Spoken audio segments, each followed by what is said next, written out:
এই প্রথম এত স্বাদ করে দেশি মুরগির গোস্ত রান্না করলাম, তাও আবার হাতে মেখে। ২-৩ দিন থেকে আবারও অনেক বৃষ্টি শুরু হয়েছে। কার কি হয় তা জানি না, বৃষ্টি হলেই তো আমার প্রচন্ড রকমের ঘুম হয়, আবার ঘুম থেকে উঠতেও দেরি হয়ে যায়। যাই হোক, আজকে হাতে মেখে দেশি মুরগির গোস্ত রান্না করব, যদিও এটাকে লেয়ার লাল মুরগি বলে থাকে। মুরগিটা কিন্তু একদম দেশি মুরগির মতোই শক্ত হয়, চামড়াটাও খেতে একদম দেশি মুরগির মতোই। হিয়ার বাবাও খেতে পছন্দ করে। বাজার থেকে ড্রেসিং করেই এনেছিল, তাও ভালো করে পানি দিয়ে পরিষ্কার করে নিয়ে চামড়া ছাড়িয়ে আমি এখন কেটে নিচ্ছি। দেশি মুরগির মতো মুরগিটা শক্ত হয়, চামড়া ছিলতে আর এভাবে কেটে নিতে অনেক বেশি কষ্ট হয়। তবে কষ্ট করা যে কোনো খাবারের স্বাদ কিন্তু আবার অনেক বেশি হয়। মুরগিটা কেটে ভালো করে ধুয়ে নিয়ে এখন এতে পরিমাণ মতো পেঁয়াজ কুচি, কাঁচামরিচ কুচি, লবণ, পরিমাণ মতো হলুদের গুঁড়া, বেশি করে মরিচের গুঁড়া আর গোটা জিরা দিয়ে হাতে মেখে মুরগির গোস্তটা আমি বসিয়ে দিব। সাথে কিছুটা প্যাকেট মাংসের মশলা আর সরিষার তেল দিয়ে হাতে মেখে এইভাবে এই প্রথম আমি মুরগির গোস্তটা রান্না করছি। হাতে মাখা যে কোনো গোস্তের স্বাদই কিন্তু অন্য গোস্তের থেকে অনেক বেশি স্বাদের হয়। শুকনো সব মশলা দিয়ে মাখানোর পরে ফ্রোজেন করা আদা রসুনের বাটা দিয়ে আবারও ভালো করে হাত দিয়ে মেখে দিয়ে হাত ধোয়া পানি দিয়ে দিলাম। ওদিকে খিচুড়ির জন্য চাল ডাল ধুয়ে নিয়ে পেঁয়াজ, কাঁচামরিচ, লবণ, গোটা জিরে, আদা রসুনের বাটা, হলুদ গুঁড়া, মরিচের গুঁড়া আর সরিষার তেল দিয়ে হাতে মেখে রাইস কুকারে খিচুড়িটা রান্না করব। খিচুড়িতে কিন্তু হলুদের পরিমাণ কম দিতে হয়, এতে করে খিচুড়ির কালার যেমন সুন্দর হয় তেমনি খেতেও কিন্তু অনেক বেশি স্বাদের হয়। সবকিছু দেয়া শেষে এই তো এখন আমি হাত দিয়ে ভালো করে মেখে নিয়ে পরিমাণ মতো পানি দিয়ে খিচুড়িটাকে আমি রাইস কুকারে বসিয়ে দিব।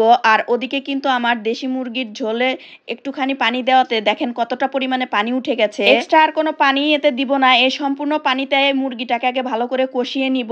আর ওদিকে কিন্তু আমার খিচুড়িতেও বলক উঠে এসেছে। খিচুড়িটা হয়তো বা কিছুক্ষণের মধ্যে হয়ে যাবে, কিন্তু গোস্ত রান্না করতে কিন্তু অনেক বেশি সময় লাগবে, যেহেতু দেশি মুরগির মতো শক্ত তাই রান্না করতেও বেশি সময় লাগবে। মুরগিতে অনেকগুলো ডিম হয়েছিল, সেই ডিম আর কলিজাটা পানি কিছুটা টেনে আসলে তার উপর দিয়ে দিলাম, না হয়তো কলিজা আর ডিমটা গলে যেতে পারে।